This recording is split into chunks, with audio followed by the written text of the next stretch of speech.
Yeah, I think we are live. Hi, a very good evening. So this is our 10th live session, and I will be discussing today multiple choice questions pertaining to complete denture, right? So we're following our weekly schedule. So this week we have exam in complete denture, right? So we'll be discussing few multiple choice questions and also related queries pertaining to complete denture, right? I hope I'm audible, right? I think I have some connectivity issues. Okay. Yeah. So very good evening. Hope you're all doing fine. So we'll straight away go into the questions, and in the meantime, if in case we get any comments, then I'll answer them simultaneously, right? Yeah. So coming to the first question, the physical factors responsible for denture retention are, right? So complete denture, as I have discussed, I mentioned a few important topics to be covered in complete denture, and also I have discussed a weekly schedule and I posted that on YouTube, right? So you can refer that for more information. So coming to the first question, the physical factors that are responsible for complete denture retention are, we have options: maximum extension of denture base. Option B, maximum area of contact between mucous membrane and denture base. Option C, intimate contact of denture base and its basal seat. Option D, all of the above. I'll just repeat the question once again. So the physical factors which are essential for enhancing the retention or stability of a complete denture include, in the options given, we have the first option, maximum extension of denture base. Option B, maximum area of contact between a mucous membrane and denture base. And option C, intimate contact of denture base with the soft tissues, with the supporting tissues. And option D, all of the above, right? So as per Brill et al. Way back in 1967, three physical factors are essential for increasing or improving a denture retention, and the three factors include the following options as given in the question, right? So the first physical factor is the maximum extension of a denture base area of the denture base, right? So as a result of this maximum extension, maximum area of denture tissue surface will be in contact with the soft tissue, right? And also the intimate contact between the denture base and the soft tissues also play a crucial role. So these three physical factors given by Brill et al. Way back in 1967 are essential in order to improve retention aspect in case of complete denture, right? So among the given options, option D, all of the above, is more appropriate, right? And coming to the second question, mandibular movement pattern of complete denture patients and those with natural teeth. Options include same. Option B, mandibular movement in complete denture patients are completely different. Option C, mandibular movement is slow in complete denture patients. Option D, none of the above. So I posted one video in e-classes where I have discussed differences between the natural occlusion and artificial occlusion, right? So as I mentioned there, in case of natural occlusion, each tooth acts independently and has the ability to absorb force or disperse force independently, whereas that's not possible or feasible in case of processes or artificial teeth or artificial occlusion, because we don't have this proprioceptive mechanism, right, feedback mechanism, and moreover the teeth in artificial occlusion, they act in groups or in groups during function, right? So we have a lot many differences between natural occlusion and artificial occlusion, and we need to understand those differences, and they are very much important, right? So focus on differences, and while discussing differences, I mentioned various key points, right? So you can note them as well. So coming to the question here, mandibular movement pattern. So no matter whether it's artificial occlusion or natural occlusion, the mandibular movement pattern as per many studies remains the same, right? So no matter whether it's an artificial kind of occlusion or a natural kind of occlusion, the mandibular movement pattern remains the same, right? So the question is, I'll just repeat the question with options. Mandibular movement pattern of complete denture patients and those with natural teeth are same. Mandibular movement, so we have various options, right? So obviously option A, same, is the appropriate answer, right? And also we have other options given, like mandibular movement in complete denture patients are completely different, and we have another option like mandibular movement is slow in complete denture patients, right? So all these are irrelevant. And by the way, I just wanted to discuss another important aspect here. So when you are solving multiple choice questions and when you're going through synopsis, make sure that you have the standard textbook reference, right? So more or less during undergraduation we followed a nullus forme, right? More or less most of the students, right? So you can have a copy of nullus forme along with you. And also when you're going through complete denture, make sure that you have a hard copy of Boucher also, right? So Boucher it's considered as a standard reference, and most of the explanatory answers which you get in various multiple choice question books have their reference from Boucher, right? So make sure that you refer Boucher for complete denture as well, right? Yeah, and then coming to the next question. So the third one, the tougher the consistency of food, the greater the patient preference for. So the question is, the tougher the consistency of food, the greater the patient preference for. So we have options: molar region for chewing, premolar region for chewing. It makes no difference since chewing tough food is not possible with complete denture. And option D, none of the above.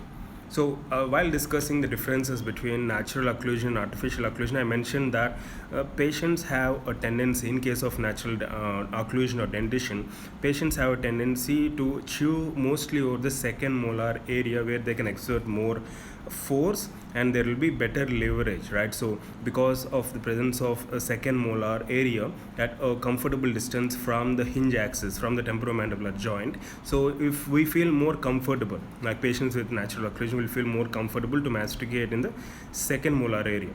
But when the consistency of food is tougher, so as given in Boucher, I referred Boucher, and it's given clearly that when the food is tougher in consistency, usually patient has a tendency to masticate mostly on the premolar region, right? So that's very important.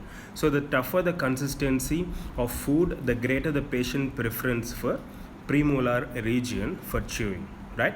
Hope it's clear.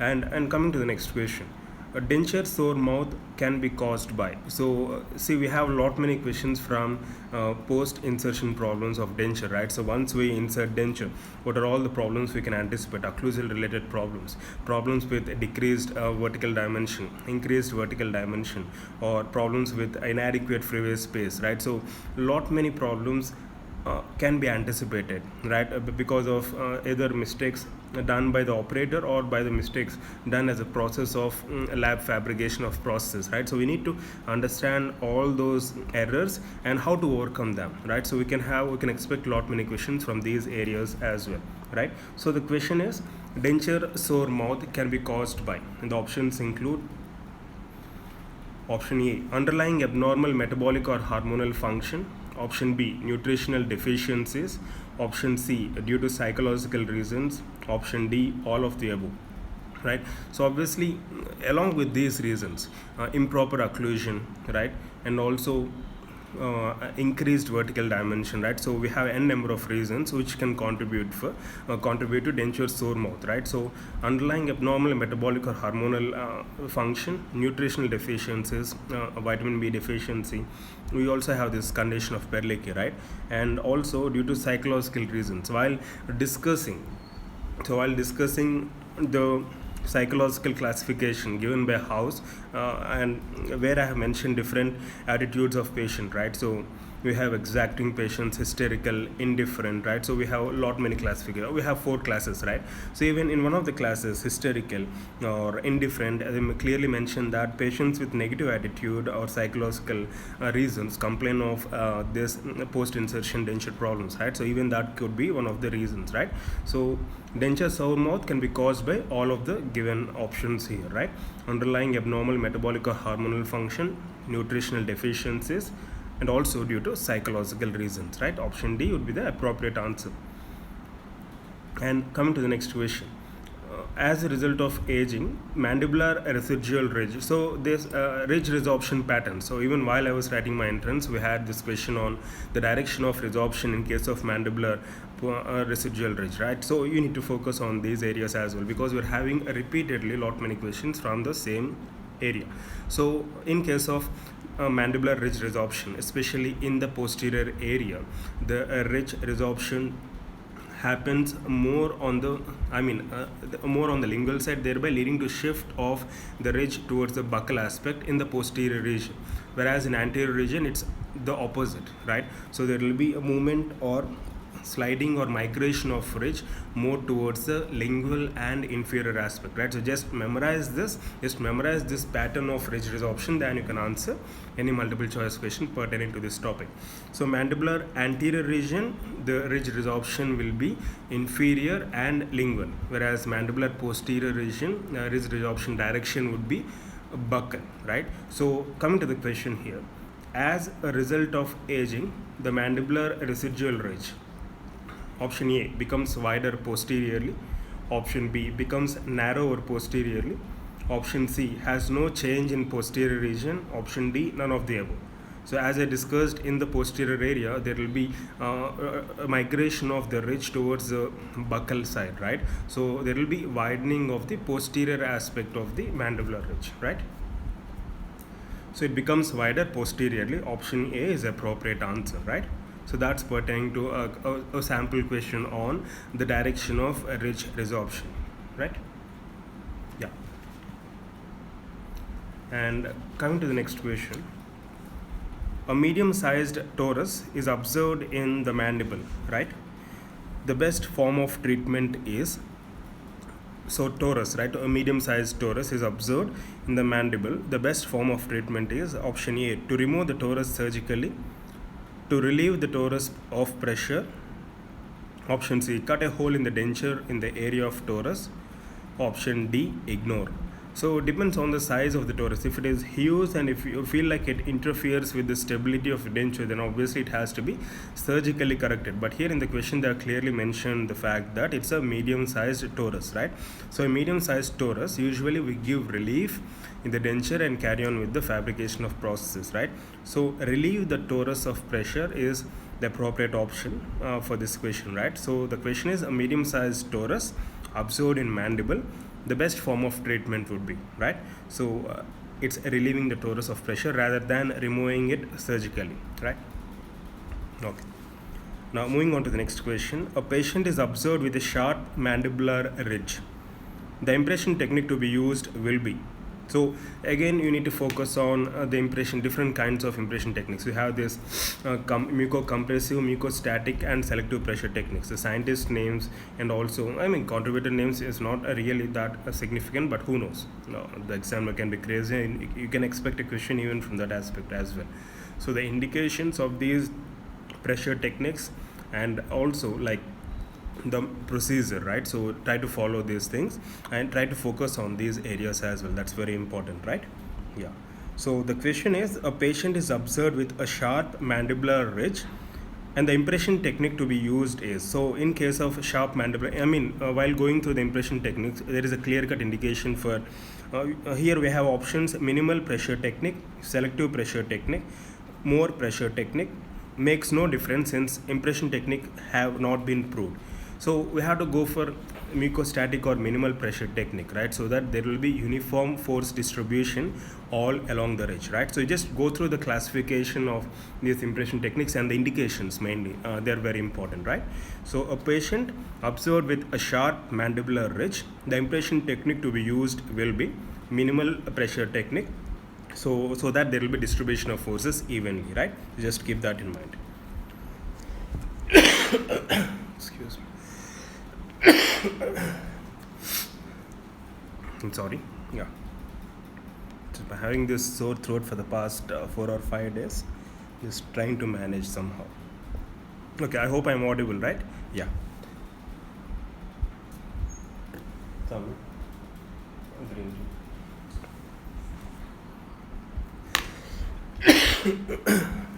Just 1 second, right?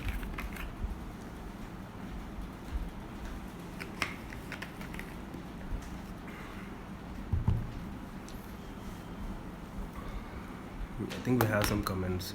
Yeah. Apu. Hi, Apu. Very good evening. Amrit.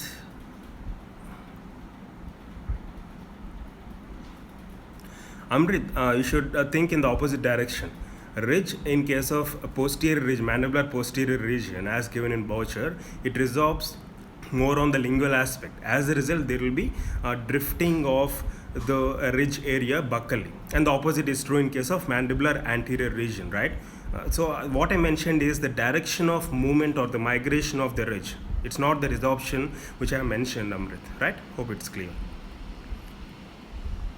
Yeah, Pooja. Hi, Pooja. Very good evening. Anuhya. Hi, Anuhya. Good evening. Yes, a very good evening, one and all. Renu, glad to see you live. Yes. Hope you guys are following. I hope I'm audible, right? Yeah. You have any difficulty, and I'll try to raise my voice, right? Yeah. So I'll just proceed with. So I have a lot many questions today to discuss. So I'll just proceed with the rest of the questions, right? Yeah. In case you have any queries or doubts related to these questions or in general, you can just comment and I will answer them based on the discussion pattern that's going on, right? Yeah.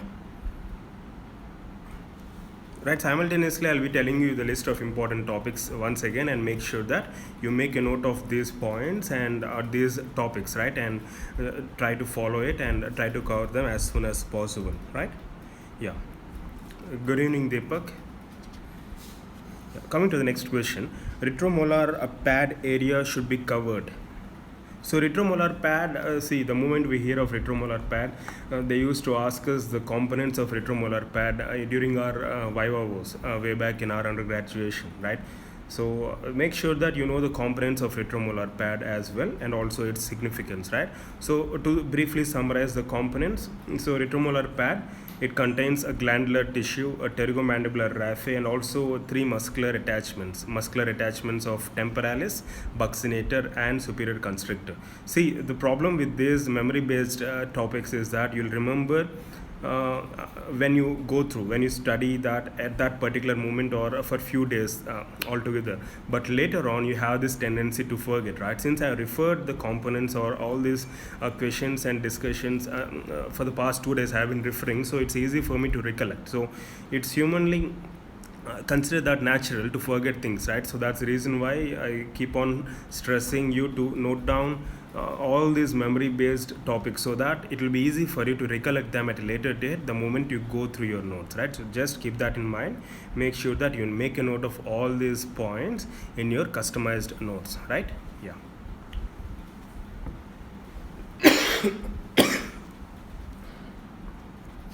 Yeah, so coming to the question on retromolar pad, a retromolar pad area should be covered.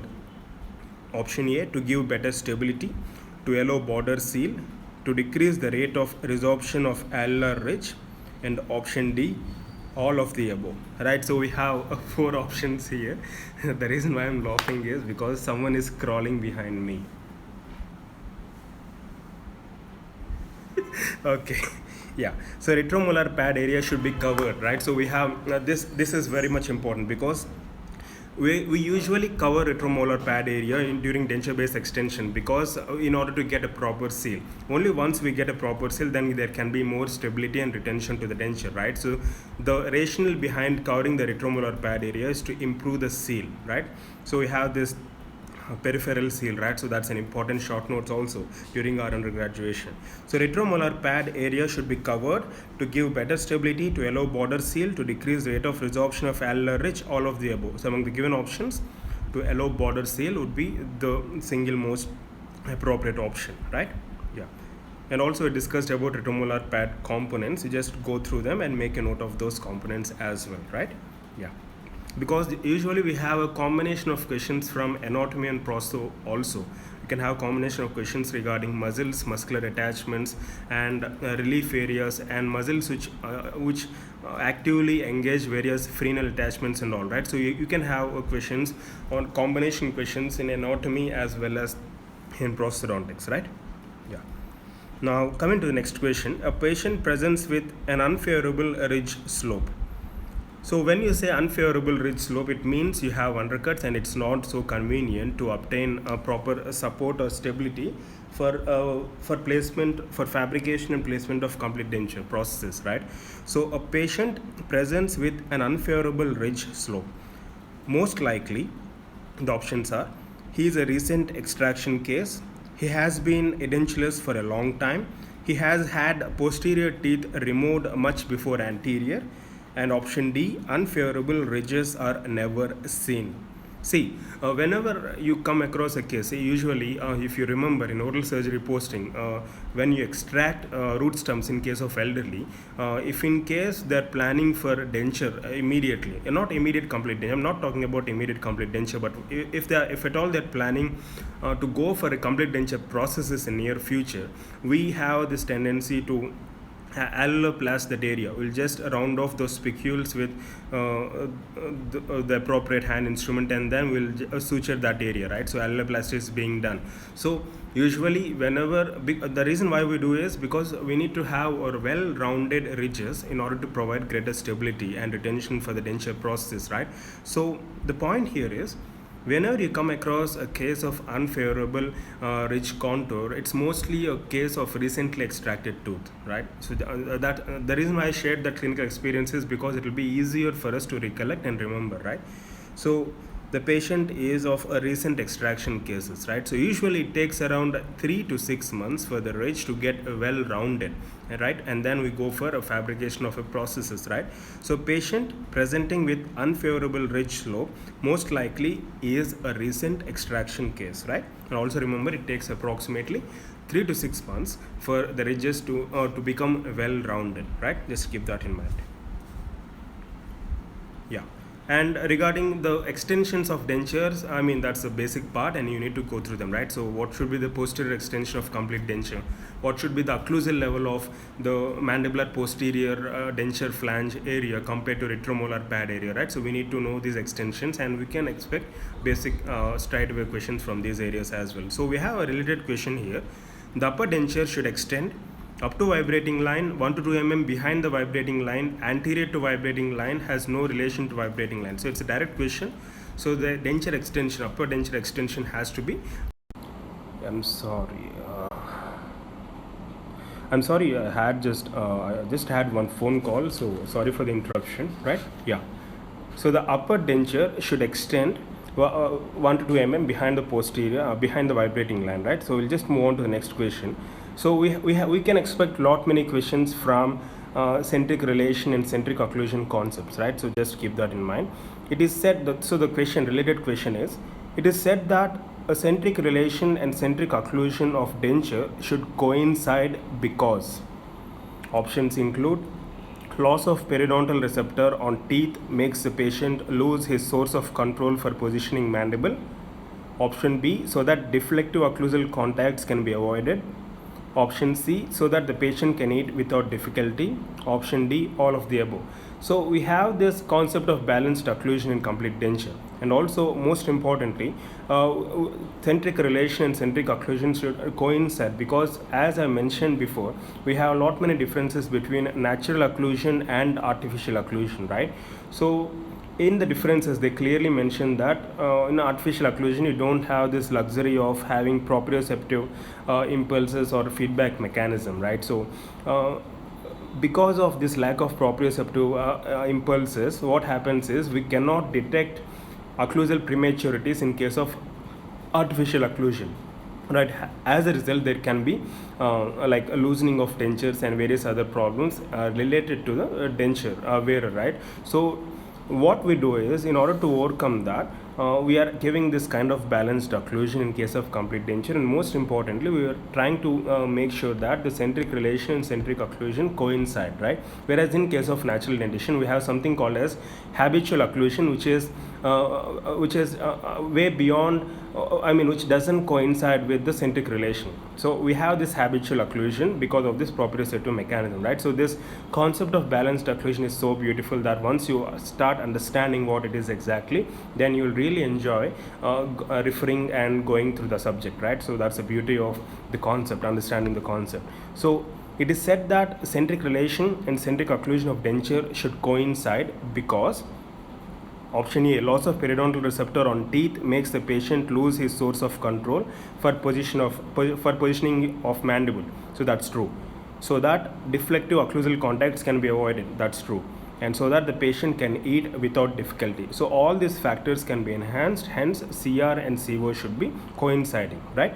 Hope it's clear, right? I mean, we're going to make another video on this concept of occlusion and balanced occlusion, where I'll try to elaborately discuss the reasons why we have this concept of balanced occlusion, and also why CR and CO should coincide, right? Yeah. And we have a lot many questions like while taking the rest position, while recording impressions or occlusal rims or vertical dimension of occlusion, during rest position the patient's head should be upright and unsupported, supported by headrest. Patient should be lying down, none of the above. So the patient's head should be upright and it should be unsupported, right? You have the Frankfurt plane, you have these orientations, right? So just go through the basics given in your either Nullis form or voucher. You will have more information over there, right? Yeah. And coming to the next question, so we have a lot many questions from, you have some comments? Yeah, right. Okay, I'll just go through the comments. Hari Krishna, hi Hari. Yeah, how does the treatment vary in a case of diabetes or hypertension patients? Yeah, you're talking about the complete denture treatment. Okay.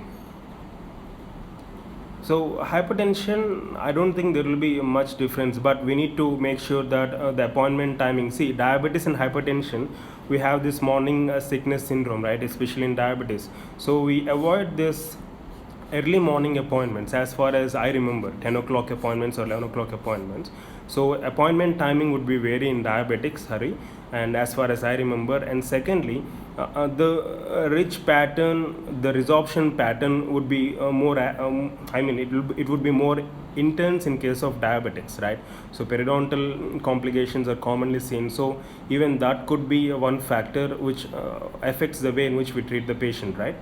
So patient appointment, rich resorption pattern, and also presence of any opportunistic infections, right? So usually in diabetics we see candidal infections and all, right? So I can remember these points as of now. Maybe I'll just go back, refer, and if at all, if there are any special precautions to be taken or special modifications to be taken, I'll just mention in the comments here, right?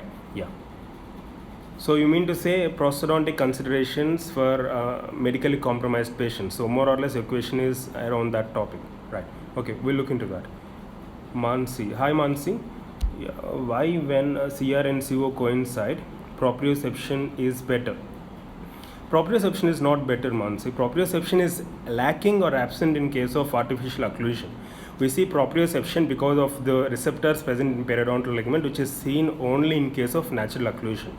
So since we don't have this proprioceptive mechanism in artificial occlusion, we're trying to coincide CR and CO for enhanced stability of denture, for a better feel of the patient. In the sense, patient can masticate well, and most importantly, there won't be any disocclusion problems, right? So keeping these factors in mind, we are trying to coincide CR and CO in case of artificial processes. In natural, you have this concept of proprioception, and as I mentioned, because of this proprioception, we have this tendency to detect any occlusal prematurities, right? So that's the reason why we have this altered occlusion. We have something called as habitual occlusion. See, our centric occlusion will never coincide with centric relation. Our, in the sense, patients or people having natural occlusion. We have something called as habitual occlusion, which is different or which is away from centric relation. That's because of proprioception, and proprioception helps in detecting or giving us feedback regarding occlusal prematurities, and all this mechanism is completely absent in case of artificial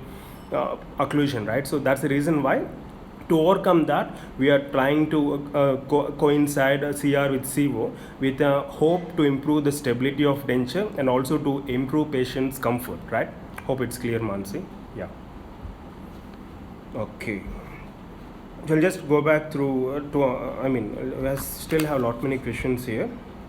Okay. So we also can have a lot many questions from complications associated with increased vertical dimension of occlusion, VDO, or a decreased interarch space, or we can also have a lot many questions from freeway space, right? So you need to understand those concepts. Merely by hearting these concepts might not take us longer to a long distance, right? We need to understand these concepts, and it's simple. Once you understand them, once you understand the complications of increased VD, decreased VD, or increased interarch distance or decreased interarch distance, you can answer any question pertaining to these questions. And I have one sample question related to this increased VD. So the question is, a patient reports to dentist with symptoms of a joint involvement, obscure pain, discomfort and clicking sounds. So the patient is a complete denture wearer. The denture should be checked for. So I'll repeat the question again. A patient reports to dentist with symptoms of joint involvement, obscure pain, discomfort and clicking sounds. The patient is a complete denture wearer. The denture should be checked for options. Option A, increased VD. Option B, decreased VD. Option C, improper centric relation. Option D, very large denture base coverage. So all the symptoms mentioned here, so these are all the symptoms given by the patient, right? Obscure pain, joint involvement, discomfort or clicking sounds, all these are classic signs of increased VD. Increased VD or decreased interocclusal space leads to a condition where all the muscles are tensed up. They're all in a stretched condition. All the soft tissues they're very much tensed up in the oral cavity because of this increased VD, thereby having more impact on the joint as well, on the temporomandibular joint, leading to pain, clicking sounds, and also inability of patient to use the denture in a efficient manner, right? So these are some of the complications associated with increased VD or a decreased interarch distance, right? So in this manner you can have lot many questions pertaining to vertical dimension as well as the increased decreased vertical dimension as well as this freeway space, right?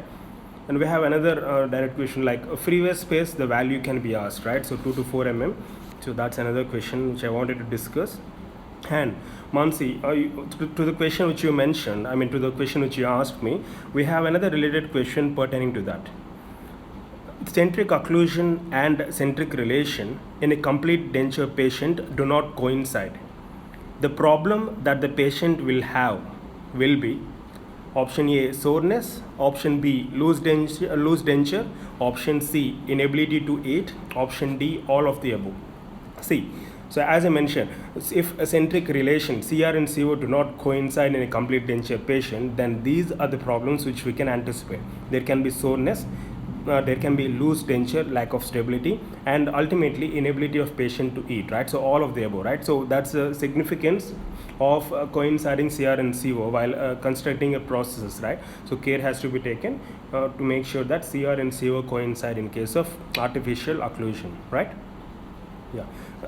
And the reason most commonly is because of eccentric contacts, right? So only if CR and CO coincide, we don't have these eccentric contacts. See, let me just summarize briefly because I love this topic and I feel it's more of concept oriented.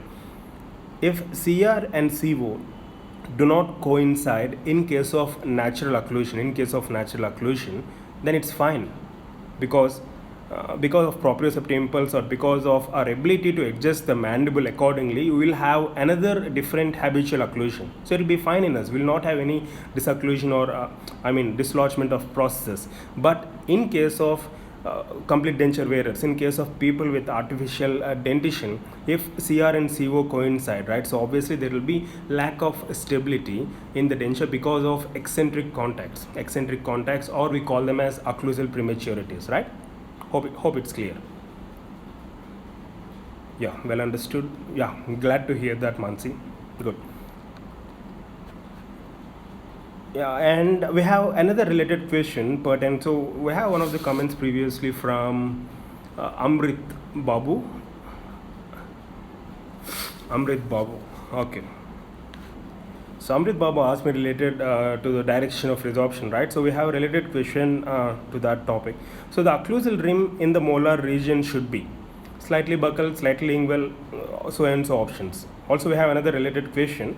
The occlusal rim in the anterior region should be slightly lingual, slightly buccal. See, the orientation of occlusal rim should be in an opposite direction to that of a movement of the ridge as a result of resorption. For example, as I said, mandibular posterior region, it widens, right, because of resorption process, right? It widens in the buccal direction. So the occlusal rim should be oriented more lingually. Whereas in case of posterior region, in case of anterior region, since the mandibular resorption pattern happens inferiorly and lingually, the occlusal rim has to be oriented more buccal, right? So in order to obtain stability and balance, the opposite effect has to be implemented here, right? So understanding the resorption pattern helps us to answer questions related to that and also related to the arrangement or orientation of occlusal rim, right? Yeah, so the occlusal rim in molar region should be slightly lingual.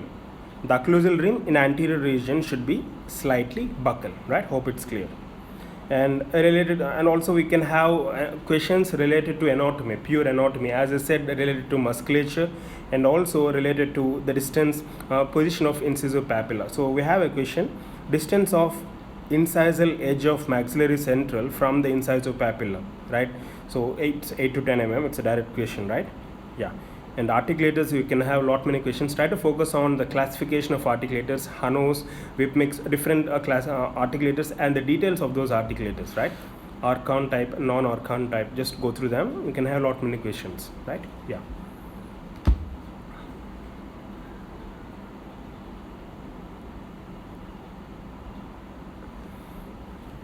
Also we can have a question on basics of color. So color characters, we have this hue, chroma and value, right? Principles of color, so on. So the question is, saturation or chroma refers to lightness or darkness of an object, specific color produced by specific wavelength, or the amount of color per unit area of object, none of the above. See, saturation or chroma is nothing but the amount of density of color or the amount of color per unit area of an object is called as saturation, whereas a value is nothing but lightness or darkness of a given object, right? Whereas hue is nothing but a specific color which depends upon or which is given or produced by a specific wavelength, right? So value is related to lightness or darkness, hue is related to different types of colors, red, blue, green, orange, right? And chroma is nothing but the intensity of color, the amount of color per unit area of an object, right? Hope it's clear, right? So these are the basics in color, right? Yeah. And as I mentioned previously, the extensions of the complete denture, they have to be memorized, right? So the distal end of occlusal plane should be at a level of 2/3 way up to retromolar pad, 1/3 way up to retromolar pad, at the highest portion of retromolar pad, none of the above. So the question is, distal end of occlusal plane should be at a level of mandibular denture, right? So it should be almost the 2/3 way up to the retromolar pad. And also we discussed previously regarding the significance of covering retromolar pad area to obtain proper seal, and also the components of retromolar pad, right? So even they are very important. And a basic question, the question, I feel like it's a basic question, and the question is, the basic function of anterior teeth is aesthetics, incisors, right? And also phonetics, option D, all of the above, right? So obviously it's not just aesthetics, it also helps in incising, that's why we call them as incisors, right? And also helps in phonetics. We have these labial sounds, labiodental sounds. So in the context I got this in mind. So even these different sounds produced by different movements are also important, right? We have a classification, right? Like we have these resonant sounds or labial sounds, labiodental sounds, right? Just go through them, even they are very important, and we'll definitely make a video regarding those phonetics as well, right? Yeah. And then coming to a question on overdenture, right? So a patient of overdenture is seen with gingival inflammation around abutment teeth. This could be a result of. So overdentures, advantages, disadvantages, indications, they are very important, right? So the question is, a patient of overdenture is seen with gingival inflammation around abutment teeth. This could be a result of option A, loading factor at gingival margin, B, poor hygiene, C, a free space in the processes around gingival margin, options, and fourth option is all of the above. See, overdenture is seen with gingival inflammation around abutment teeth is nothing but, say, overdenture first of all is nothing but we have an abutment teeth and we take the support of that abutment teeth to reconstruct the processes, right? So inflammation gingival inflammation around abutment teeth is seen because of the pressure which is being incorporated by this denture. That could be one reason. Also poor oral hygiene, and also the dead space that is present in the processes around the gingival margin of that abutment tooth, right? So all these factors could be contributing for the inflammation of gingiva around abutment teeth, right? Hope it's clear. Yeah. And then while inserting immediate dentures, so we have another question related to that. While inserting immediate dentures, so this is regarding immediate complete dentures. Option A, usually less pain as denture acts as splint. Option B, there is usually more pain since the denture rests on fresh socket. Option C, swelling is usually associated with immediate dentures. Option D, there is a lot of pain initially but it reduces later. See, while inserting immediate dentures, usually there is, in the sense that the immediate denture is nothing but a denture which is placed immediately after post extraction, right? So we have a lot many indications for that. So usually there will be less pain associated with the placement of immediate denture because it acts as a splint covering up the exposed part. The moment extract, you have that exposed socket, right? So this immediate denture acts as a splint, thereby minimizing the pain, right? So it doesn't aggravate pain actually, but it minimizes pain. But care has to be taken that the immediate denture is not removed from the oral cavity for the first 24 hours, or else there will be difficulty in placement again once it's removed prior 24 hours, right? So while inserting immediate denture, there is usually less pain as denture acts as a splint, right? Hope it's clear. And after insertion of immediate complete denture, the denture should be left in the mouth for the first 24 hours without removal, right? So this is another multiple choice question related to immediate complete denture. And occlusal correction is done in immediate complete denture after 1 day, 2 days, before insertion, none of the above. See, in case of a normal denture, when we deliver, before delivering, occlusion has to be checked immediately, right, on the articulator. Whereas in case of immediate complete denture, occlusion has to be checked after 48 hours, 2 days approximately, so that the swelling which is seen as a result of extraction gets subsided, right? So once the tissues come back to their normal physiological state, once the swelling is subsided, then we can go for occlusal evaluation, right? So in case of immediate complete denture, the occlusion correction has to be done after 48 hours, right? Just keep that in mind. And also we can have many questions on different methods to record centric relation, right? So we have these static methods, functional methods, extraoral and intraoral methods, right? So we have question on Gothic arch tracing, right? So it's used for checking centric relation, right? So go through all those means or different methods of recording centric relation. They're very important, right? Yeah. And a question, relining, rebasing, again we can have a few miscellaneous questions on them. Relining or rebasing of complete denture is required because the denture based material abrades, right? So with time there is abrasion of denture based material, so we need to reline or rebase. Whereas the other reason is ridge resorption is a continuous process, so to improve the adaptability we go for relining or rebasing. And also relining and rebasing prolongs the useful life of a given denture. So all these factors are important why we go for relining and rebasing, right? So this is another related multiple choice question, right? Yeah.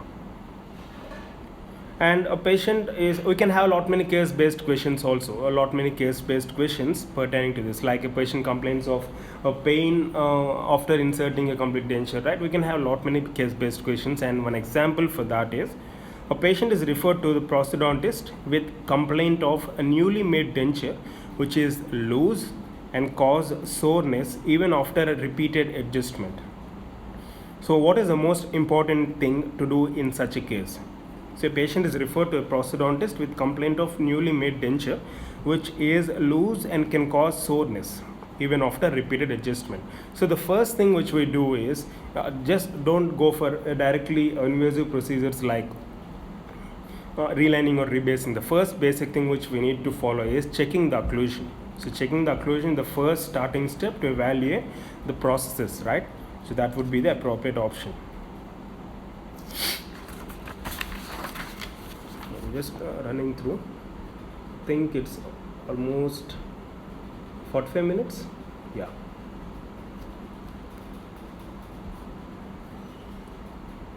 Yeah, it's past 45 minutes. Okay.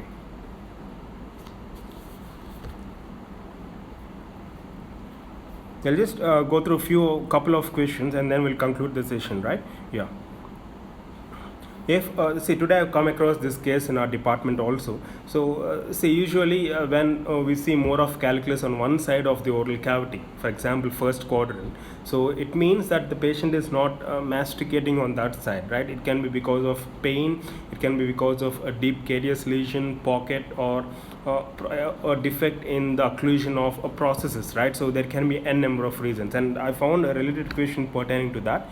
The question is, if the patient indicates that deposition of calculus takes place on one side of denture, this means that the occlusion is not fine and patient eats on the other side, right? So we have lot many options here. So the best option would be related to occlusion. The patient is not comfortable masticating on that side, so there is lot of accumulation of plaque and calculus with time, hence we see more of calculus on the unused portion of the processes, right? Excuse me. Really sorry.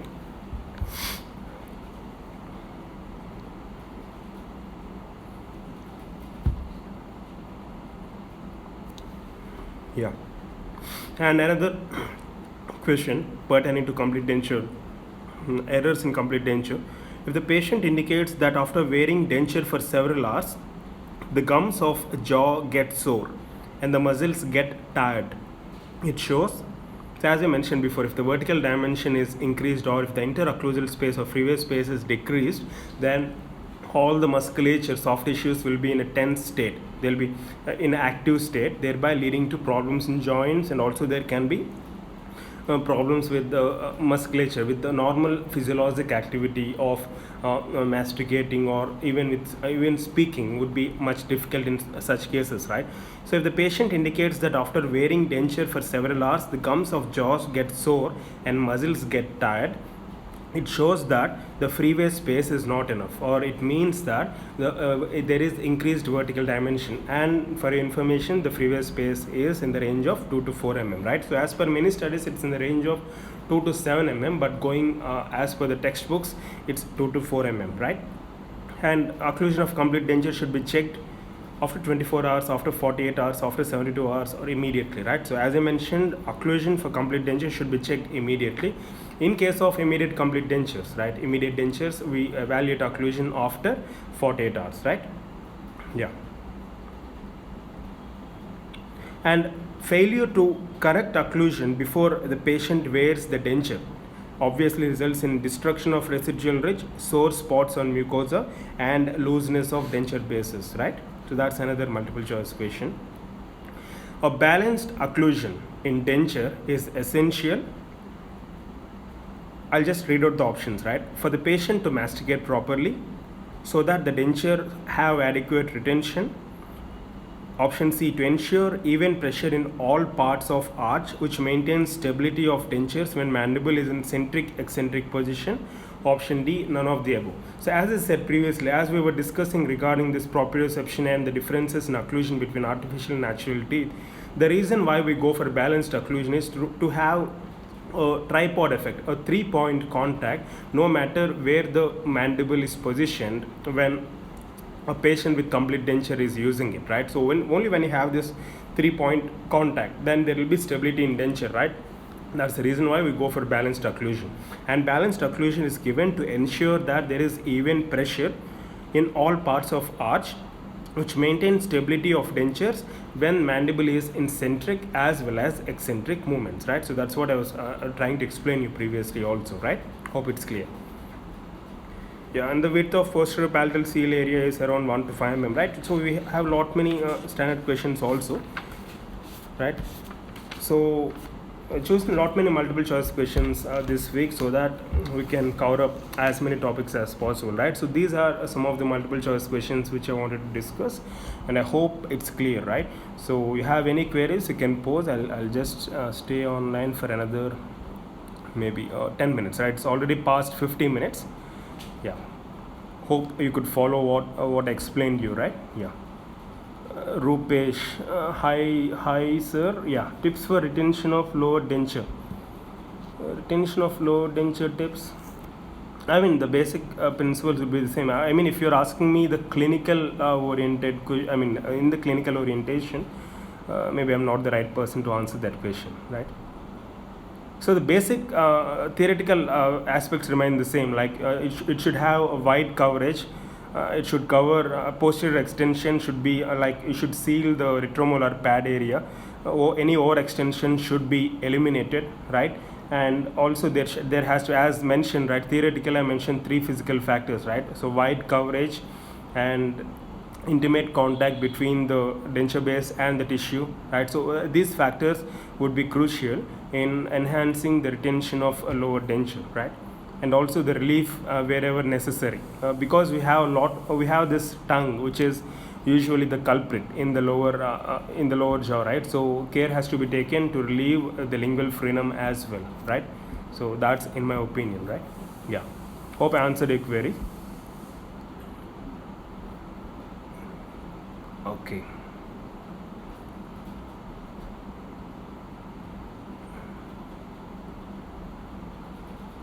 So we have any more questions?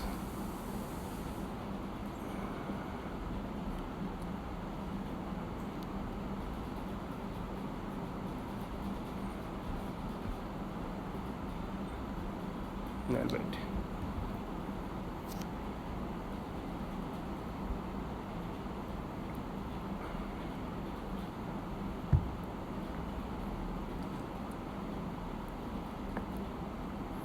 So next Saturday we'll have a general discussion, on a general topic.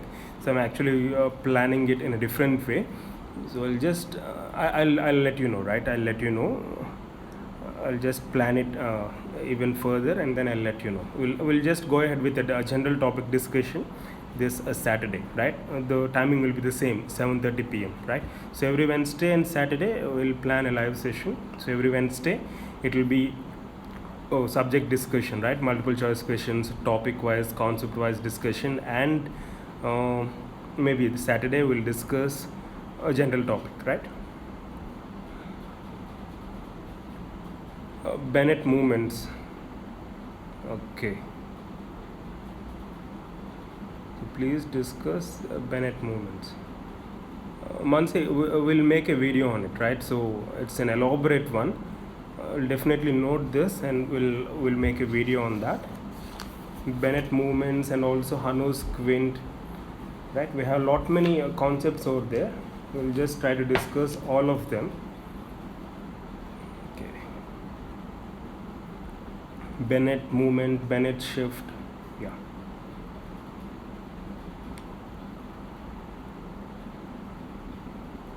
Okay, right.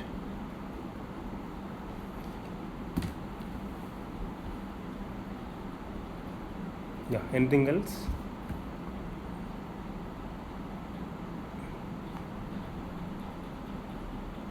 I mean, which book are you referring, Mansi? Like when you're going through prosthodontics, complete denture, which books are you referring? Like which textbook are you referring?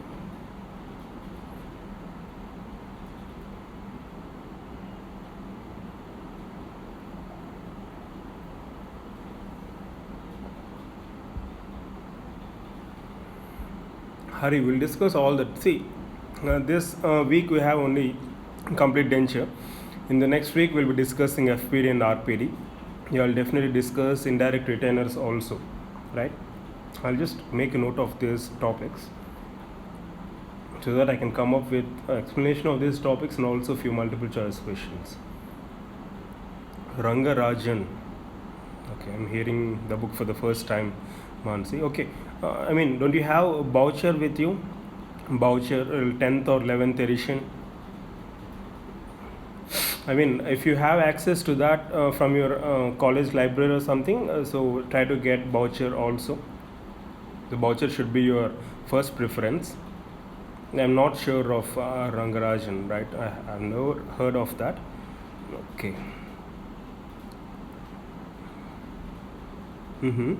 But the good explanation diagrams are given.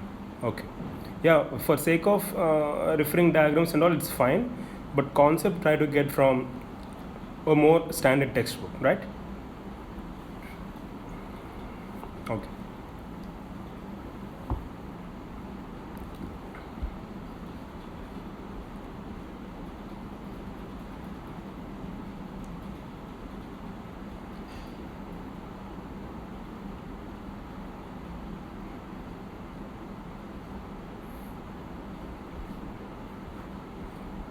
It's 8:30. Okay, fine. I think we'll wind up, right? So hope you could follow the topics which I've discussed, right? So in the coming week, in the coming Wednesday, or maybe in the meantime, if possible, I'll try to cover these Bennett movements in one video, and also indirect retainers and all we'll discuss next Wednesday, right? So obviously we have a schedule on RPD and FPD next week, so we'll have a discussion on these topics next Wednesday, right? Yeah. So glad that you all joined live.